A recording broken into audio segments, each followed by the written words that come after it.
Welcome. This is Christine Patterson from FieldPartner, and I'm really glad that you can join us today for this interview with Amy Young. Amy is someone that I have followed for a while now. I first came across her when I stumbled across a collective blog, I think it's called A Life Overseas, and she's a contributor there. And then I was her book called Looming Transitions was recommended to me, and I used that when I was forming a course called CrossCultural 101 for my second module. So I've been grateful for Amy and for all that she has brought to the world for a while, and I'm really, really glad that I can introduce her to you guys now, and I look forward to sharing this time with you. Just before we start, let me just say that FieldPartner has recorded a number of interviews which you can find on our website, fieldpartner.org, and also on our YouTube channel, and it's now available as a podcast on all the major platforms. So do go across to our Facebook page as well and like us there, and let people know that these interviews and all the other resources are there and available. So welcome, Amy. Thank you so much for joining me. And let me just say, everyone, this is 6:30 in the morning, or it's not now, it's nearly 7 o'clock, and it's nearly 9 o'clock for me in the evening in Taiwan. So Amy in Colorado, Christine in Taiwan, welcome to this interview. Thank you so much, Christine. I'm excited to be here and to get to share this time with you and with all of you out there too. Great, thank you. So Amy, start at the very beginning. Tell us where you were born, where you were raised, and how you came to faith, and anything else you want to say. All right. Well, of course, we could go on and on forever on that question. So I'll make it short and simple. I am a Colorado native, so in the United States, born and raised in Colorado. I became a Christian at a fairly young age. Interestingly enough, my dad had been raised a Christian, and my mom was sort of like a cultural Christian. And when they got married, faith wasn't a really big part of their marriage. So my early years, I don't really remember them, but faith wasn't a big part of our life. However, God invited my dad back to church. And so ironically, it was my dad started taking me to church, and then started taking my sisters to church, and my mom would stay at home. So it's kind of the opposite of a lot of stories. And my mom, after several weeks, she said she would just lay in bed crying because, like, the girls are going to come home talking about Jesus, and I just don't want to hear it. And then also was like, what will all the people at the church think of this wife that won't even come? So my mom started coming, but through all of that, we became Christian. So it was a vacation Bible school when I was probably 6 years old that I became a Christian, and just grew in faith from there, involved in youth group. I went to a summer camp that was real strong in faith and leadership and building in that, and went off to college, and really faith was my own. Like it quote unquote stuck. It wasn't just a thing of my childhood. And it was actually at college that it was in my senior year. I went to a public university, so it wasn't a Christian college. I went to the University of Kansas, and anyone who has gone to the University of Kansas knows it's a wonderful school, and you can't help but say, "Go Jayhawks!" So, go Jayhawks! I was an RA, a resident assistant in the dorms. That was one of the ways I helped pay for college. And also, I just loved living communally. And I lived in a dorm that had a lot of international students. And so I was an RA of many international students. And it was I will never forget it. It was during dinner near the beginning of the year, talking to students in the cafeteria, and asking, "Oh, what's your major? What's your major?" And number of my residents said, "Well, my major is whatever, engineering, but my English scores weren't high enough, so I'm having to study ESL this year. I'm having to do ESL." And I was like, "What's that?" And explaining, well, English is a second language, which was ironic to me. I was an education major, and I'm like, how have I never heard of ESL? Keep in mind, this was in the 80s. Things are different now. Like, the ESL world is much more. And it was literally in that cafeteria I can point to where God said, "That's what you're going to do." And that was really my call into cross-cultural work, was there in a cafeteria with international students. Okay. So but I thought you were a math teacher or something. Is that? Yes.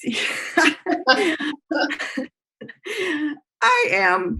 I really am much more of a generalist. I find almost all of life interesting. So I was a math teacher. So my undergraduate degree was in middle and secondary education, in social studies and mathematics. And so I was able to get a job as a math teacher.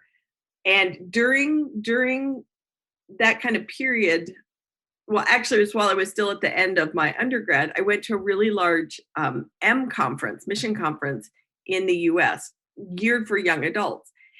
Just going in knowing, okay, I feel called to go teach English in Asia. I felt called to teach English in Asia, but I was so young. I did not know the difference then between, let's say, Laos and Vietnam or Korea, where we all who have lived in Asia know there are big differences between those countries.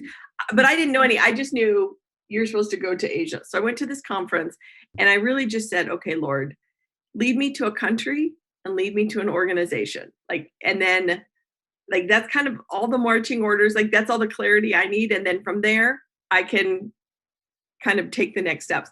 But he is so wonderful. During that conference, he did lead me to a country, China, mainland China, and he did lead me to an organization. But he also said, you need to make a 2-year commitment and you need to get a master's in ESL before you go.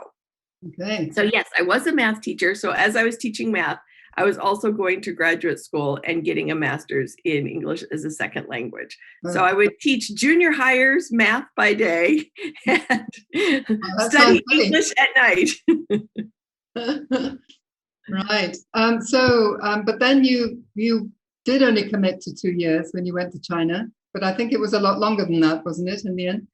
It was. It's funny. I was just talking with some people young in ministry yesterday and saying, I think the Lord is gracious to just sort of give us the next step, because if too early in our process, he said, oh, you're going to do this, you're going to experience this hard time and and it's going to go on this many years. I think we'd go, no, thank you. That's too overwhelming. But when he said, hey, can you go to China, for 2 years and teach English in my name? I'm like, yeah, I can do that. And then it did evolve into almost 2 decades. So wow, that's great. So you went to Chengdu, right? Yes. And so tell me, first of all, how did you prepare to go? I mean, you went with an organization. What kind of orientation or cross-cultural training did they give you ahead of time? And how much did that help you when you actually got there? That's a great question. Well, part of my process of exploring organizations was what do they provide? As I mentioned, I went to that conference and there were 2 organizations I really was kind of led to. One raised a lot less support and one raised a lot more. And when you're young and you're just trying to discern, who am I supposed to go with, Lord, kind of what's the difference? And $1 amount looks much higher than the other. So in talking to both organizations, I loved that they were very supportive of each other and just sort of honest about, this is what we as an organization provide, this is what the other one does. And neither organization, spoke ill of the other, but just the one that provided that the support raising amount was lower did provide less on the ground support. And I was young. I had never lived outside of the country. And this was, again, back in the day when, there wasn't this technology of communicating so easily. Right. You truly got on an airplane and then long distance phone calls. I didn't go with a computer the first time I went to the field. Long distance phone calls were so expensive. So it was mostly communicating with friends and family via letters. And so I just thought, I'm going to go with the organization that requires slightly raising more money because I don't know what I'm doing. And so I really loved the training. We did a month of pre-field training. Mm-hmm. So went together in the States.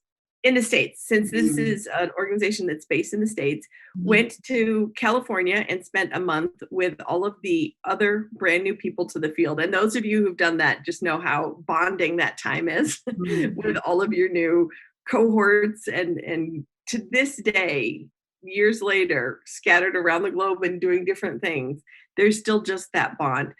The organization that I was with focused kind of in training in 4 core areas. They really valued working together as a team. So we spent time focusing on team building, really valued being excellent educators since we were invited into the country as educators, which that was part of the reason I also chose that organization, was because as an educator, I just feel if you've been invited into a country to do some kind of job, we want to provide that job to the best of our abilities. Certainly not perfectly, but we want to take it seriously and not in the name of Christ kind of wink, wink.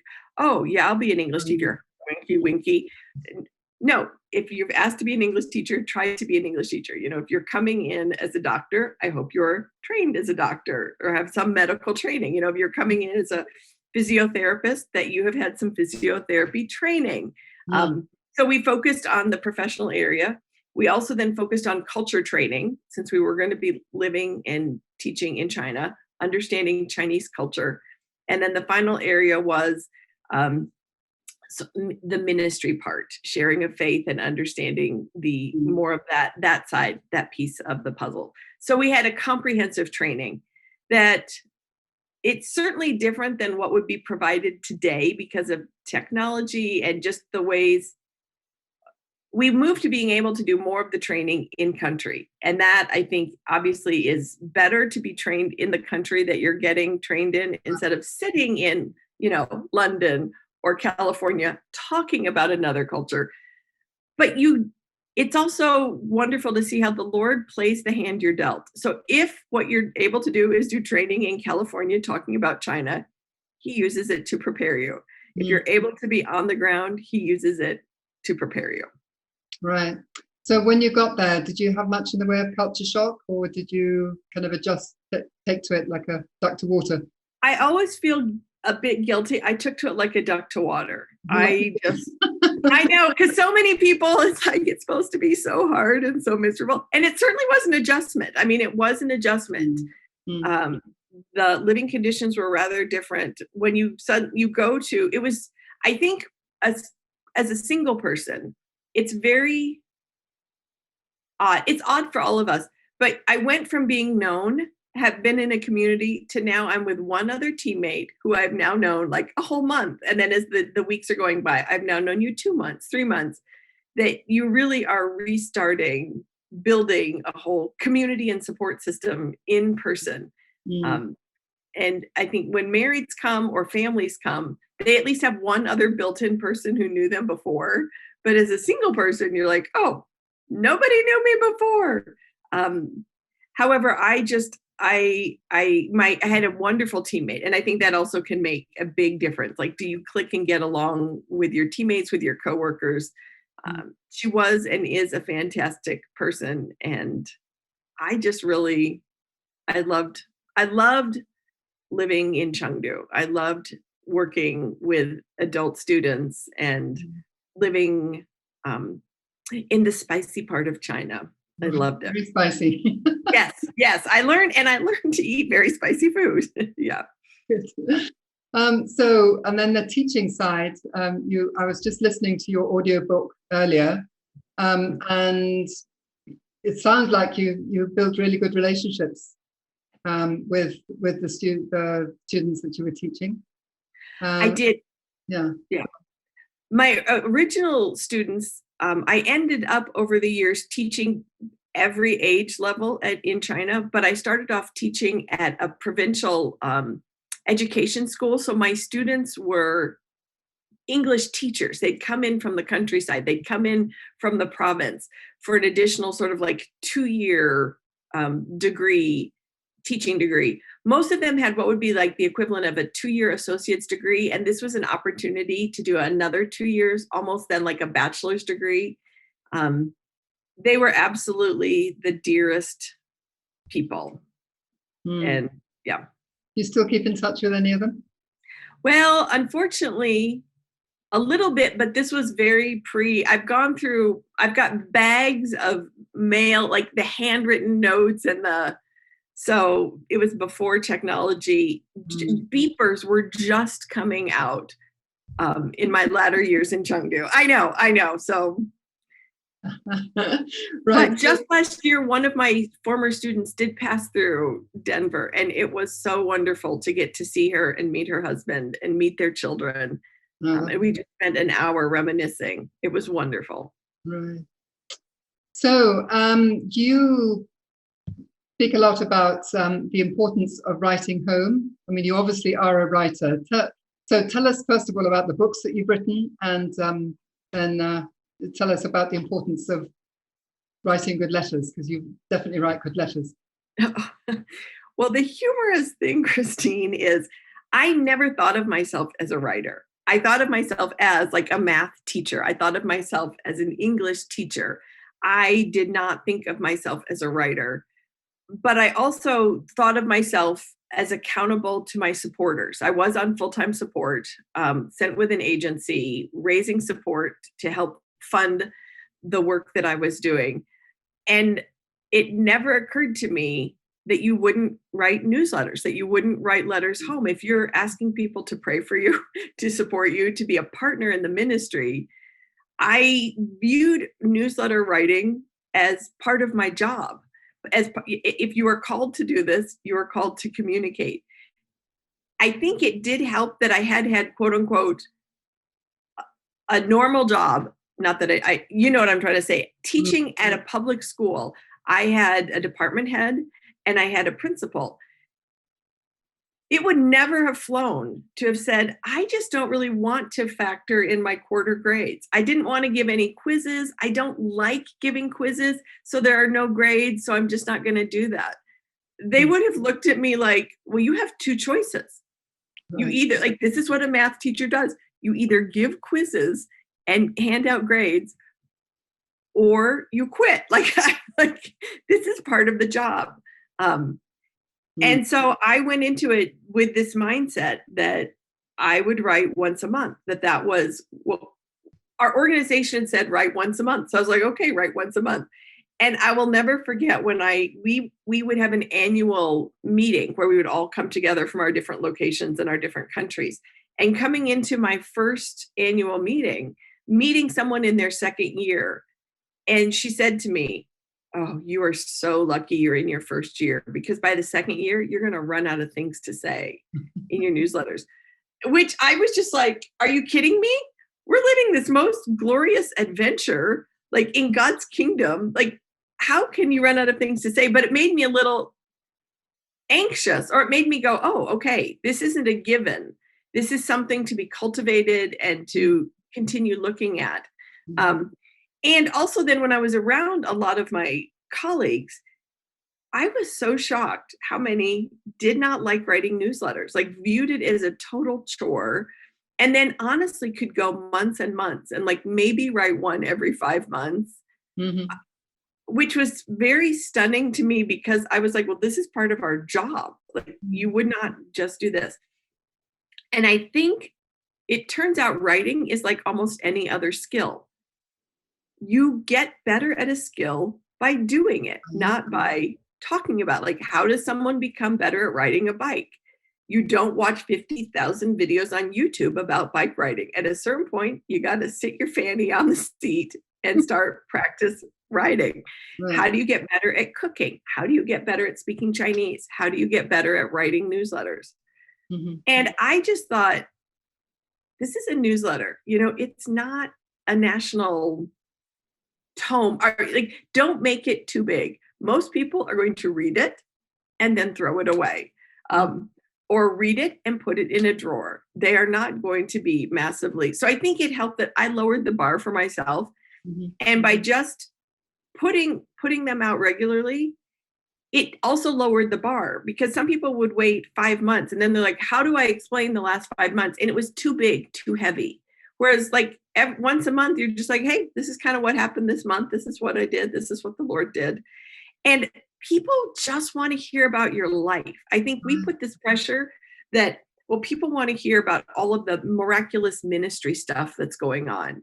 And they do want to know, obviously, that you're taking your faith seriously. But I think also they are for you, and that is a given. So if you just show up and share a little bit, hey, this is what I did this month, or this is what ministry looks like here.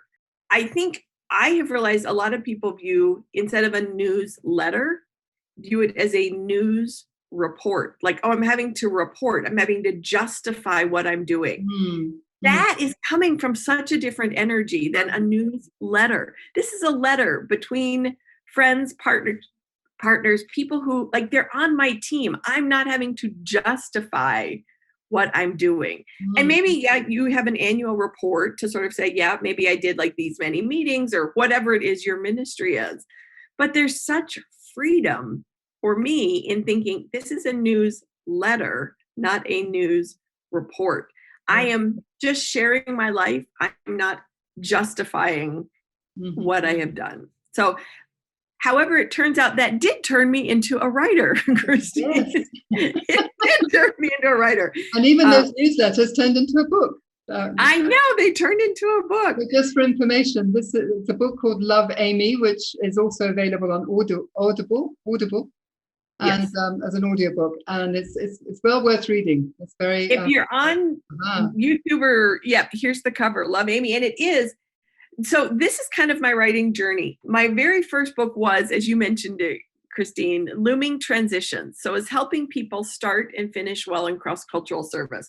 So when I set out to write that book, then I was like, oh, now I'm a writer, even though I'd been writing newsletters at that point for probably 15 letters and had probably written over 250,000 words, even more,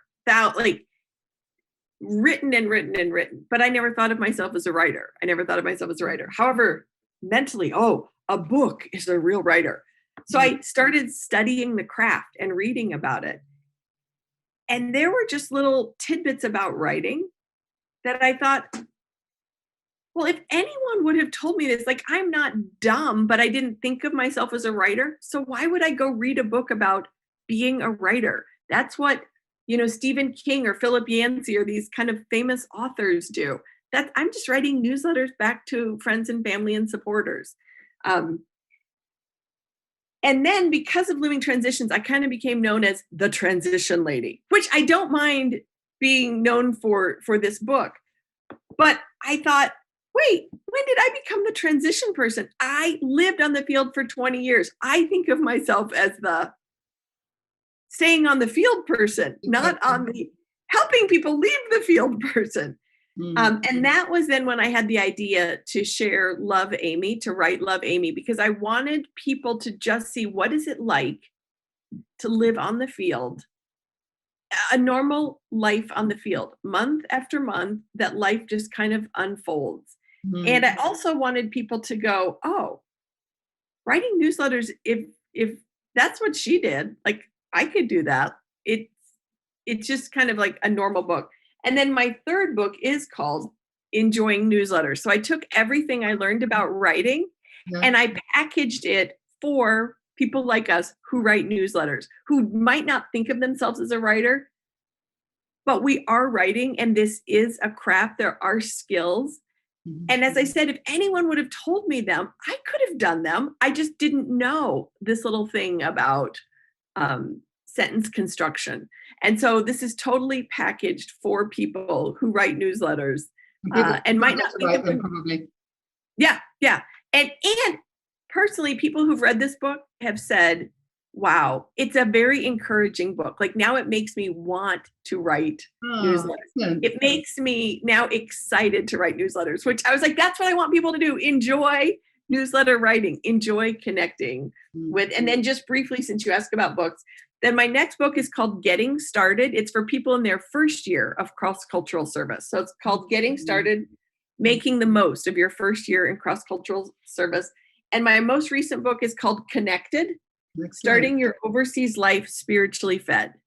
And it's for those first, especially 9 months adjusting to the field. How do you stay connected to God when you are in a new location, you are with new colleagues, you are just in a slightly different environment? You probably come out of a more spiritually stable environment, meaning you were in a church, you were in a small group Bible study, you had like the spiritual kind of support. And And you will get that on the field. You will get to where you have your routines and people you were studying the word with and people you were worshiping together. But that first few months, 9 months, can kind of be that weird gray where you're just not anchored. So how do you stay anchored in God until those other pieces are a bit more solid in your life? Right. I hadn't heard about that one. So that's Okay. good. Great. But so one thing I was just listening to on the Audible book is your experience of near death, being in a coma. That must have really rocked you, and your family too, and your friends, everybody who went, in fact, your students too, who went through it with you. So tell us about that.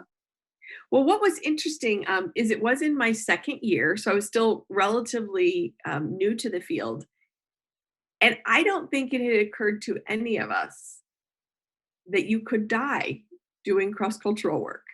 I will say, at least for myself, my thought was, oh, that was from previous generations. Like that was something previous generations faced. Not my generation, not now in a time when medical advances are so far. And I was also young. I was in my 20s. So what bad things medically happen to 20-year-olds? I was totally naive. But I'm just saying, like, this was my mindset. Ironically, I will say for me, so what I had, everyone, was bacterial meningitis. And so what bacterial meningitis is, briefly, it's the layer around your brain is called the meninge layer, and that becomes infected. So obviously with an infection, what happens is swelling. Well, since it's around your brain, between your skull and your brain, the skull isn't giving. So it's a squeezing of your brain. And if you don't get treatment, it squeezes until you die. So I did go into fairly early a coma. And that whole experience was just wild, going to the hospital with my teammate and school officials. And by that point, because of where it was squeezing on my brain, I had the most crushing headache. It was like my brain was in a vice grip and it just kept getting tighter and tighter. And I was vomiting fairly regularly, except then there's nothing to vomit. So in those days in China, there were spittoons everywhere because there was just lots of spitting. And this was where I truly was out of my mind. I'm like grabbing the spittoon off of the ground, holding it up, disgusting everybody that I'm holding, which I was like, I don't even care. Long story short, they gave me an injection. I don't know what it was for. Put me on a gurney and wheeling me outside, because the emergency ward was just kind of this little hallway out into the streets of Chengdu to go into another part of the hospital. And I have my contacts in, and I'm popping my contacts out, putting them in my teammate's hand. And that's the last I recall. And I went into a coma. I started seizing very, very badly. So badly, they weren't able to test until much later. Because how you test for bacterial meningitis is a spinal tap. But if you're seizing, you cannot get a spinal tap. So they had little ropes around my wrists and my ankles and tied me to the bed. So when I did wake up or become aware quite a few days later, I had scabs around my wrists because I'd seized so hard against the ropes. I will say for me, I went into a coma. And so it wasn't that bad for me. Now, as you mentioned, Christine, for my teammate, for people in the organization, for my family members, it was awful. It was awful. The Lord, though, is gracious, because my parents had happened to visit 2 months before, and they realized they could not function in China. They needed people who could feed them, do interpretation, take them around. And so they did not come to China, which I think was very hard for them, because a lot of people were like, well, don't you care for Amy? Like, why aren't you getting on a plane? If my child was dying, I would be getting on a plane right away. And you all know in cross-cultural work, sometimes the most loving thing you can do is actually stay away so that the person, we understand you don't just simply go from one country to another often if you are new to that country, someone's got to take care of you. And so they were like, if we go there, we then become a distraction and we want all of the focus to be on Amy. They were able to, then when I came out, I had to hilariously, and all of you now listening to this will find this slightly humorous, I never lost my ability to speak, but I had to relearn almost everything else. So I had to learn walking again. My brain was so muddled. Like things, you don't realize what goes into just simply dressing yourself. I had to learn to dress myself. The brain just got so muddled. It literally was like, okay, when someone gets dressed, what do?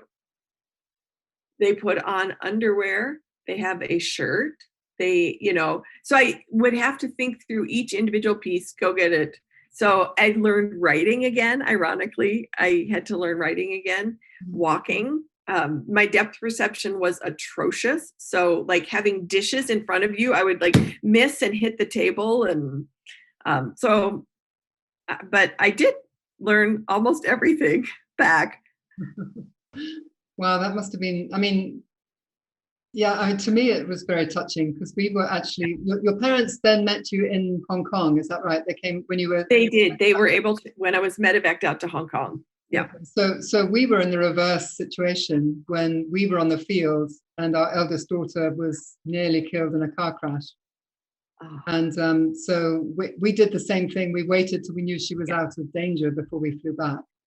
But so we had to rely on other people to sort of be there until we could actually make it. But I mean, that really touched me when you were talking about their experience of it as well. Yeah. Well, and that's where I do realize, I mentioned earlier with supporters, we really do go to the field in a community with friends and family and supporters. And it moved all of them I think we did realize, oh, it's not a given, bad things aren't going to happen. And that there is a cost to the call of living far from each other, that there are going to be things that we can't physically be present for each other in. And that's hard. That's the phone call that every parent dreads to get, or everybody close to someone dreads to get. But so that must have been quite clearing. The other thing that touched me was what you were saying about the students, how they actually came into the hospital and were seeing everything. And then the fact that you were able to give a very clear testimony, but actually God had healed you. It wasn't just that you got over it. Because it could have been a very different outcome.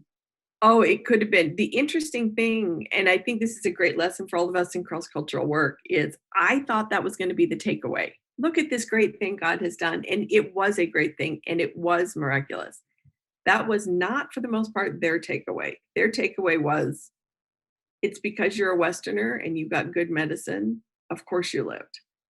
Whereas for my supporters, God totally used it in my supporters' lives. And I had to say, as I had to personally wrestle through, God, I was willing to go through that for my Chinese. Like I was willing to go for that for them. I'm willing to die for you and to experience pain if you use it the way I want you to use it. Then when the students were like, ho hum, like I was very surprised at their reaction because I thought it was going to be this big, but it was used so much in my supporters' lives. And I think God had to say, Amy, are you willing to let me use things in your life the way I want to use them, not the way you want me to use them? You wanted it to be for your students. I used it in the life of your supporters who you might not think needed it. You might have thought, oh, they do, for the most part, live in America and are strong Christians and this, that, and the other. But you don't get to choose how I use your life. And I was like, oh. So that was actually one of the key behind the scenes lessons for me going through that experience, that the Lord is going to use things the way he wants, not necessarily always the way I want him to use them. That's a very good lesson. Yeah. So, but how else did China as a nation and her people and what happened to you there impact you? Oh, your faith and as an influencer of others? I think it influenced me in so many ways. Like that question is so rich and beautiful. In many ways, just starting at the base, it showed me all people are people. All people are beautiful, wonderful children of God. And it helped me to say, in this world, we do have like country lines and nationalities. And yet somehow in China, somehow in heaven, I know we're going to have varieties. We know that there's going to be every tongue and tribe and nation at the foot of the Lamb, but there's not going to be the divisiveness of cultures somehow. There's going to be the ways we can be different without it being so divisive or so used against each other. It also really, as many of you who've lived cross-culturally, it opened me up to a whole different way of looking at things and thinking about things. It's ironic, I mentioned yesterday I was doing some training with people young in ministry, and we were talking about finances and raising support and investing in retirement and just some of the financial pieces. Well, the conversation on one level was so awkward because in general, Westerners do not discuss finances so publicly or so openly. But after having lived in China, where that's very culturally different in China, just to ask, oh, how much did you pay for that? How much did you pay for that? How much does your trip cost? How much is your monthly salary? You get in any taxi cab and people want to know. And it's just a very public discussion of who has this salary, who paid that, how much did that cost? How much are you? So I think one of the benefits of living cross-culturally is as you do it longer, you can get better at that code switching to, okay, in this context, we don't talk about money. In this context, we do. And so even yesterday with them, I was like, people, we've got to be a little bit more Chinese. Come on. Like none of you have lived in China, but we've got to be a little bit more Chinese. Let's have a frank discussion about money. And so it has formed me of helping to think through not just the lens I was handed being raised in America. It's helped me to be more able to code switch. And it's just pointed out how much more I have to learn. You know, I think if you live only in one culture, one of the temptations is to think, okay, I've got life figured out. I hope it continues to cultivate a humility in me that there's a lot I don't know, a lot I don't understand, and a lot to keep learning. So then there's also just that excitement that even though, you know, I am now of a certain age and you might think I know some things, there's so much more to learn. There's so much more to learn and to keep growing.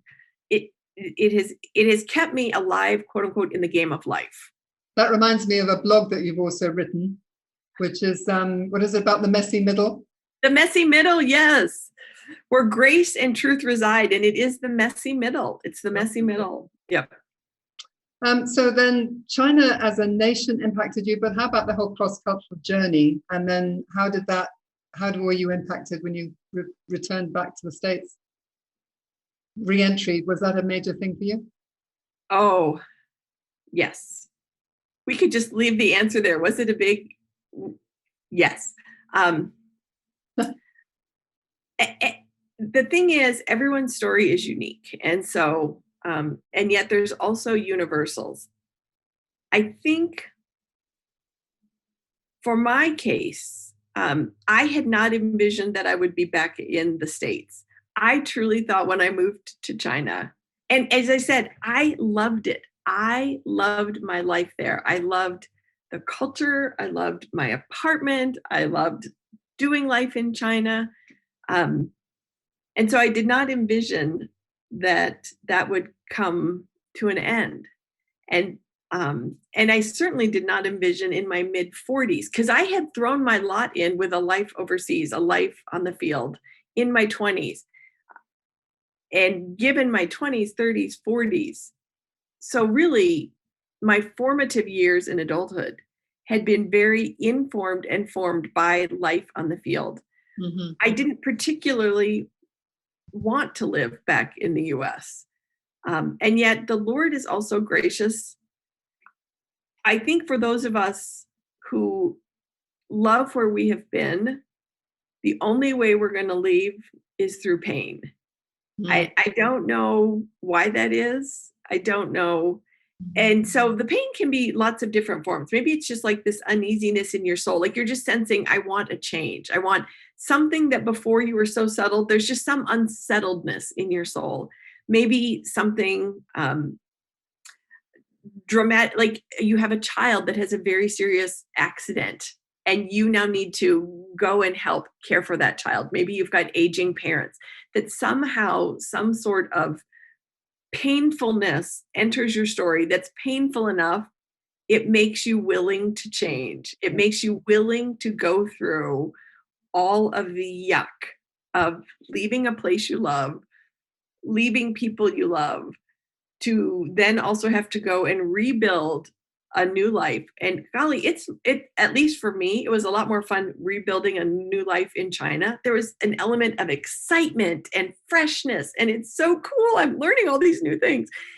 It was not as exciting to move back to the States where I'm like, nope, I know this language, I know this culture. Except the irony is when you repatriate after a number of years, I looked like a middle-aged person, but culturally, I was an early 20s person. I knew how to do things in Asia. I knew how to do things overseas. I can navigate customs like a champ. I did not know how to get my car serviced. I did not know the questions to ask. And so I think that was also the painfulness of you're relearning. You're having to relearn things. And there is just that for everyone, I think the numbers are going to be different. I had heard, after a year, you'll be more settled. And I don't think that's untrue, but I have to say, I found it took me 3 years. And so for someone who is kind of going through that repatriating cycle, to just be open to it's going to take the time it's going to take. And that's okay. And some people do land, and after a year, they are just for them, that's the time it took them. Others, it can take 2 years, 3 years. And I'm going to take that as a piece of advice for us, because we've yet to make that final transition back. And we're certainly up there in age, in our 70s. So that's going to be a decision for next year or next couple of years or whatever. And so the sort of final return, we're still bracing ourselves to make that. We go through all what they talk about, building the raft and, having good closure and all that kind of stuff. So it's really helpful to talk about, and the fact that it's not a kind of given that everybody will go through it at the same rate. Yeah. It's helpful to hear. But I mean, you did then fully settle back, found old friends, new friends. Did you go back to the same place where you came from originally, or did you move somewhere else? Did. I very consciously chose to move back to Colorado. My parents lived here. One of my sisters lived here. And I had a supporting church here. It's ironic because after I did move back, people like, hey, come take this job in Indiana or, a different state. And I have just consciously, after living apart for so long, and I think those of us who have lived cross-culturally, how important relationships are, and how important. And I thought, I don't need to build a whole community in Indiana when I don't know anybody else there just for a job. I prioritized relationship over employment. That's wise. Yeah. Because the community aspect is, I think we feel that's going to be the biggest thing for us. Yeah. Anyway, so since your return, you've started or helped to start not one, but 2 organizations dedicated to the support of cross-cultural workers. Can you tell us a bit about those? Sure. Those of you who have heard of Velvet Ashes, that was the first organization that, with 2 other colleagues, from the organization that I'd worked with in China, helped start. Okay. And Velvet Ashes was really cutting edge. Right now, in this time in the world, technology is fairly common and it doesn't seem so cutting edge. But this was in 2013, and we were kind of on the front end of how do you use technology? We just knew there was this untapped resource of technology that could be used to connect and enhance and support cross-cultural workers. And so with great naivete, once again, the Lord is gracious. Hey, can you start a blog for women serving cross-culturally? Sure. That is not a big, that's not a huge ask. But then it turned into being really a community for women serving cross-culturally, and then providing different pieces that a community would provide. So a book group where you can meet and discuss books, connection groups where people can be in a small group connection and connect for 8 or 10 weeks in the fall and in the spring, an online retreat that will come to you. We had this idea, let's record the elements of a retreat, a speaker, testimonies, these different things, and then people can download them wherever they are around the world. Hearing it now, it is like, oh, duh, of course, that is a great idea. At that time, when we would pitch it to some people, it literally was like I went over their head, or you get that dazed look, and it was like, okay, sweetie, that's a nice idea. When you kind of get the look and people are like, okay, whatever.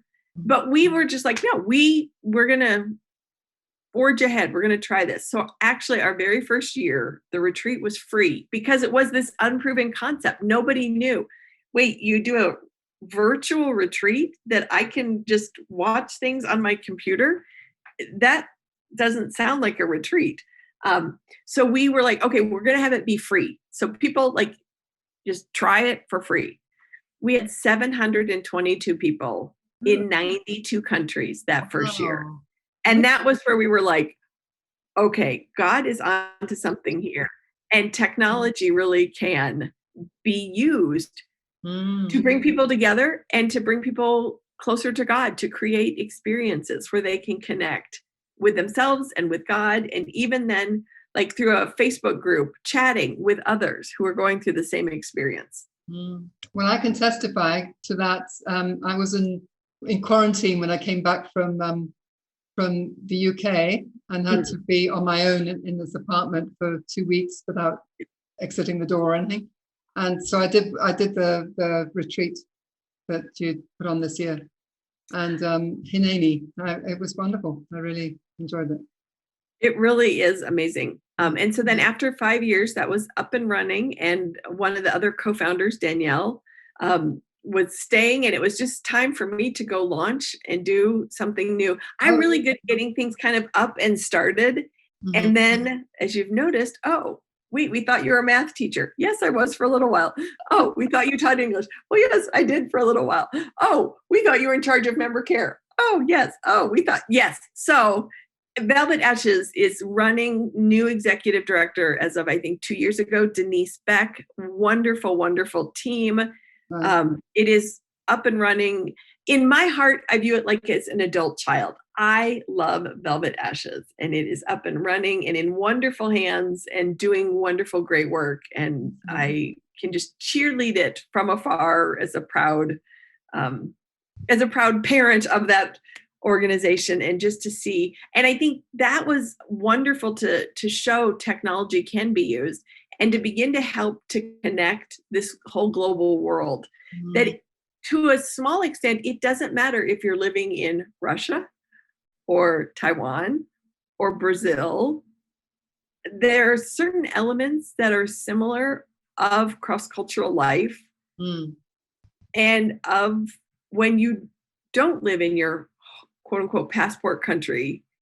And there's a point of connection there. Honestly, when we started Velvet Ashes, we thought it would grow to the point that it would sort of be like Velvet Ashes Europe, Velvet Ashes Africa, Velvet Ashes Asia, so people could really connect with others in their region, because we were like, oh, Africa is not the same as Europe.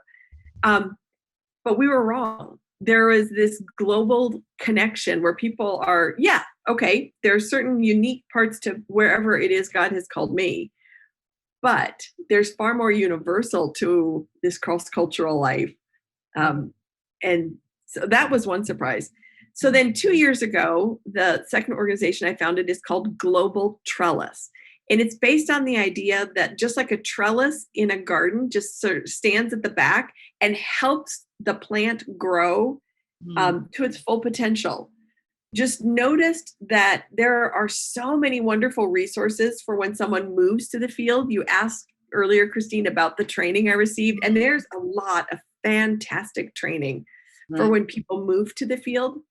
And a lot of organizations have the value of wanting to continue to train and develop their people. But often if there's a piece that sort of gets dropped, or like, oh, we'll get to that next month, or that tends to be the piece that slightly gets pushed to the side. And so Global Trellis helps both individuals and organizations to keep growing and developing where they are. We've got a whole team of specialists, because also I find left on our own, we're all drawn to something more than something else. So maybe some people are really drawn to the cultural aspect and totally learn all about their culture, but neglect thinking about their finances and neglect thinking about investing in retirement. Or maybe someone is so invested, understandably, in their TCKs, in raising their children and being really good parents, that they don't factor in taking care of their own soul. And I just think, again, the Lord has called us to have a lot of pieces in play at the same time. And so with our team of specialists, once a quarter, they will write about TCK or about grief, things about your soul, to just keep all of us going, oh, that's right. Okay, I just need to think a little bit about that. I just need to think a little bit about that. So that's what Global Trellis is, for the ongoing growth and development of cross-cultural workers. That's lovely. And I love your strap line. Global Trellis develops cross-cultural workers so they flourish and grow. That word flourish means a lot to me. Yeah. Because it's not just survival. It's not just making it through. It's, thriving. Yeah. So that's great. And that's very much on our heart too. So you very kindly agreed to partner with us at FieldPartner. And so I'd love to just talk about what that might look like in terms of the resources that are on your site, people coming to ours as a portal to go to other sites. How would they find yours and the workshops and courses that you are putting on and other things that you have available? But just talk us through that. Yeah. Well, first of all, I just love the idea of partnering. And I think that is so biblical. And I think it's an area maybe we in cross-cultural work haven't always done the best. And part of it is people sometimes live in a place that really security, like they need to be very careful about what they are doing. The downside of needing to be careful and needing to be secure is we can build these silos and not know how to work together and not know how to partner. And so I think there are organizations like a field partnership, like Global Trellis, that can be not just called to one place, but called to many, and help build those bridges. And so I just think partnering is so needed, because also no one organization is going to be everything or be able to provide everything. And we don't need to keep reinventing the wheel either. I mean, if somebody's got a good resource, why would I go out of my way to do the same, duplicate it? Right. Let's find ways to share and to encourage each other and to come totally from the mindset of, there's a verse in Psalms, there's a phrase in a verse in Psalms, and I'm sorry, I don't remember it exactly, but the phrase is, the river of God has plenty of water. And I love that. The river of God has plenty of water. So I can not freak out like, oh, if another organization is doing something, that's great. The river of God has plenty of water. So for partnering with field partners, if not, I think it starts, first of all, just from a basis of support and friendship, and knowing if I hear of something that I think would be great for field partners, telling you about it. And if you hear about something that'd be great for Global Trellis, telling me about it. And so it comes first and foremost from just a foundation of a friendship between us, between talking to each other, seeing your smiling face, you see my smiling face. And so it's based out of relationship. It's based out of mutual support and mutual commitment to the same thing. We're after the same thing. So I think if that is the basis, then there's just so much potential. So with partnering, one of the ways is with workshops, giving a reduced rate to FieldPartner to help make resources accessible to people who come with FieldPartner, letting you know about courses that we've got, letting you know about challenges, and working together to support that. On Global Trellis, we have a resource list, and I've added Field Partnership to our list of resources. And just behind the scenes, if I'm like, oh, Christine needs to know this person or that person, it's just networking and supporting each other. Thanks for already doing that. Yeah. Thank you.